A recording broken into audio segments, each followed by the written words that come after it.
Hi, I'm Jenny Boom Boom. It's Vlad TV, and of course, I'm here with Jeezy. What's happening? What's happening? No more young Jeezy? Nah, man. You know, I'm grown now. You feel me? Wait, Been grown, but you know. Yeah, just, like why did you drop the young? I mean, you know, I felt like when I came out, that was a state of mind. You know what I mean? I was young, getting money, running the streets, and it's just like, drop that young off so they can really just respect where I'm going with it. You know what I mean? Mm-hmm. It's almost like when Puffy changed to P Diddy and.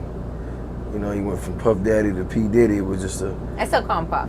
Yeah, but the other people who just getting to know him, they call him P Diddy. Mm. I mean, so your tour, how's it been going? It's sold out. You're sold out tonight. Yeah, I mean it's been sold out every night. I mean, but this is what I do though. Like I like, you know what I'm saying. I like the big tours. 20,000, 30,000 a night, 20, 30, and 30,000 seaters. But this is obviously what I like to do. Like it feels more like a club vibe. It's intimate, like it's real. You feel what I'm saying? Like you get a chance to talk to all the fans and all the people who's really been around with you since day one. So it feels like a celebration more than a rap concert. You know what I'm saying? Yeah. What made you decide to play these smaller venues? I mean, it's intimate. It feels like, you know what I'm saying? Like you feel it in the air. The city's excited when you here, and you got all the streets in one place. And you can see it, and you can feel it. Because you could easily sell out a large venue. Of course. I just problem. got done. Me and Wiz Khalifa doing 25,000 a night. Mm-hmm. I did that, you know what I mean? But I want to do this. You know what I mean? I want to come here and touch the streets, So I saw you last night on Seth Meyers. You were performing with T.I. Yeah.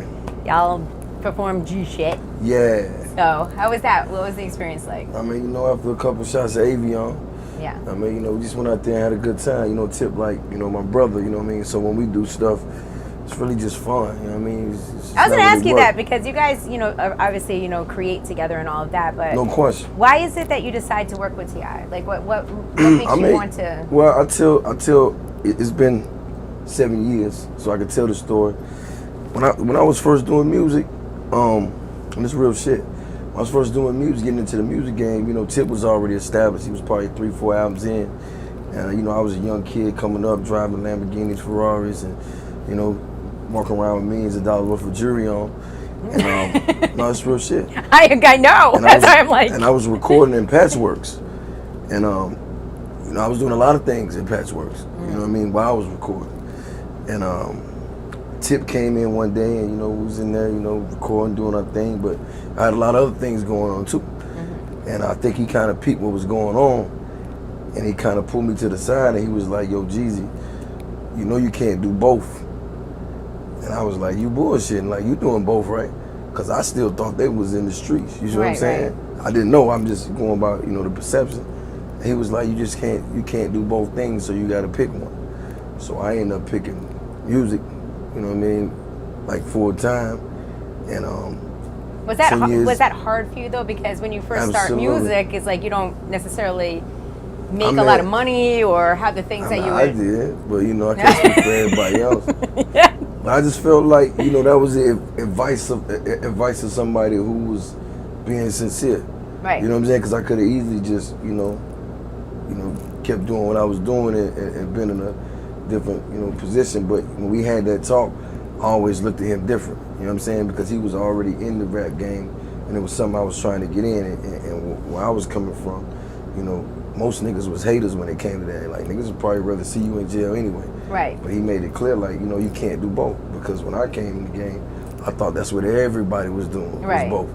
And, me not really having a lot of relationships with these cats, they put on a good show, so you would think that they was doing what they was doing too. Right. But that wasn't the case, and it just like, that kind of stuck with me. And, when I saw a lot of things happen, and it felt like I could have been a part of that, and probably not here as well, I always just think about that conversation we had. Matter of fact, he pulled me in the bathroom away from everybody, like, yo, let me talk to you for a minute.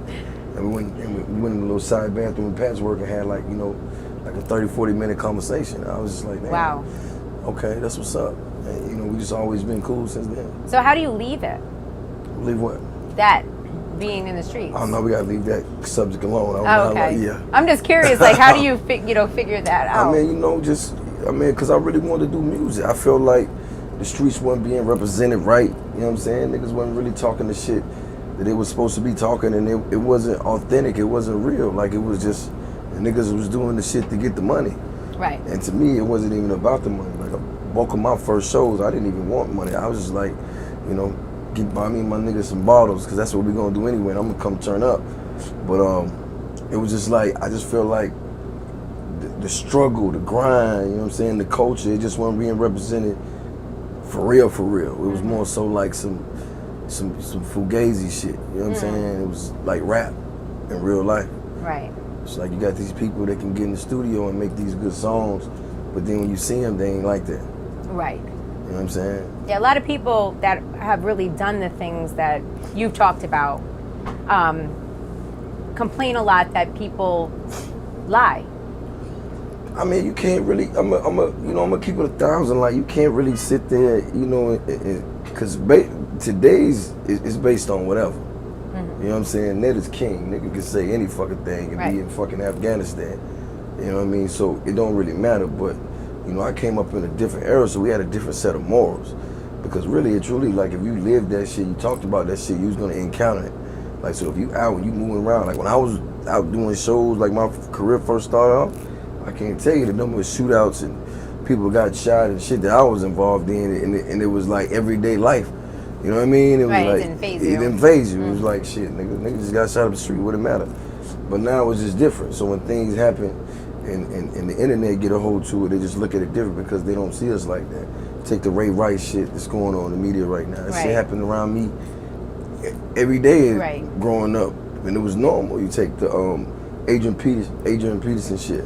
My mama beat the hell out of me, you know what I'm saying? Right. With her fist, but it's just like, you know, when the internet get a hold to it, it's a different thing. So it's just like people believe what they see.